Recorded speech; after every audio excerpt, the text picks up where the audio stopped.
கோதையின் காதலன் பகுதி 3. இன்னைக்கு ஹரி வரட்டும், கேட்காமல் விடுறதில்ல. என்ன நினச்சிட்டான் அவன் மனசில்? போன வாரம் தான் சென்னையில் மழை பெஞ்சு மக்கள் கஷ்டப்பட்டா. இன்னைக்கு தென் மாவட்டமெல்லாம் புயல்னு சொல்கிறா.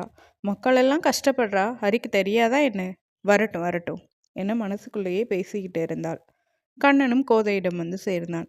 அவனை பார்த்ததும் கோதையின் கோபம் பறந்து போச்சு.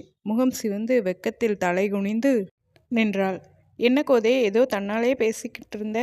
ஆமா ஹரி, மழை பெஞ்சுட்டே இருக்கே, இந்த மக்கள் படுற கஷ்டத்தை பற்றி கவலையே இல்லையே. கண்ணன் சிரித்து கொண்டே, இயற்கைக்கு நானே கட்டுப்பட்டவன் உனக்கு தெரியாதா கோதை?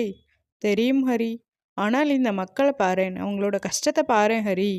யாருக்கு எது தேவையோ அதை சரியான நேரத்தில் சரியாக கொடுப்பேன் கோதை, நீ கவலைப்படாதே.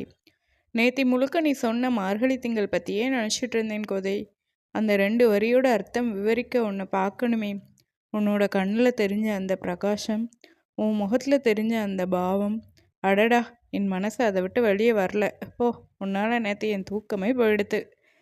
சொல்லிக்கொண்டே வந்த கண்ணன் தனக்காக காத்திருந்த கோதையின் அருகில் நெருங்கி அமர்ந்தான். ஹரி, இதெல்லாம் போராதுடா, நான் இன்னமும் ஜாஸ்தியாக உன்மேல் பிரதி வைக்கணும். நான் வைக்கிற பிரதிக்கு கட்டுப்பட்டு நீ எங்கேயும் என்னை விட்டு நகர முடியாதபடி என்னோட பிரதியால் உன்னைய வசியப்படுத்தணும்டா. அப்போதான் நான் ஜெயிச்சதா அர்த்தம்.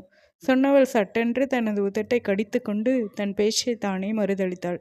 இல்லை இல்லை, நான் தோக்கணும்டா. என்னோட எல்லாத்தையும் உன்கிட்ட நான் தோக்கணும்டா. அதுக்கு தான் நான் ஆசைப்படுறேன். ஓ, விஷயம் அப்படி போகிறதா? அப்போ என்னை அடையிறதுக்கு தான் ஏதோ நோம்பெல்லாம் இருக்கியா? ஒன்றும் அறியாதவன் போல் கேட்டான் கண்ணன். ஆமாம் என்று தலையசைத்தாள் கோதை. ஆமாம் ஹரி, இந்த மார்கழி மாதத்தில் நான் அனுசரிக்கிற விரதமே உன்னை அடையிறதுக்கு தான். அதுக்காக எனக்கு நானே நிறைய கட்டுப்பாடெல்லாம் விதிச்சிட்ருக்கேன். இடைமறித்தான் கண்ணன்.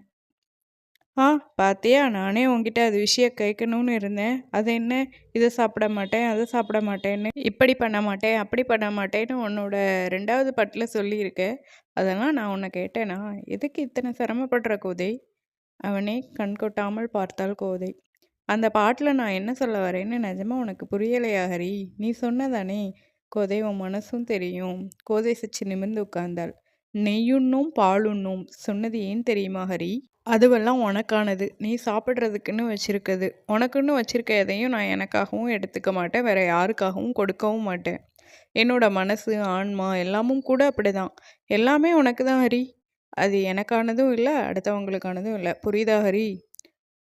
அர்த்த புஷ்டியோட கோதையை நோக்கினாள் அரவிந்தன். சரி, அப்புறம் அது என்ன? மையிட்டு நாம் எழுதும், மலரிட்டு நாம் முடியும்னு நிறைய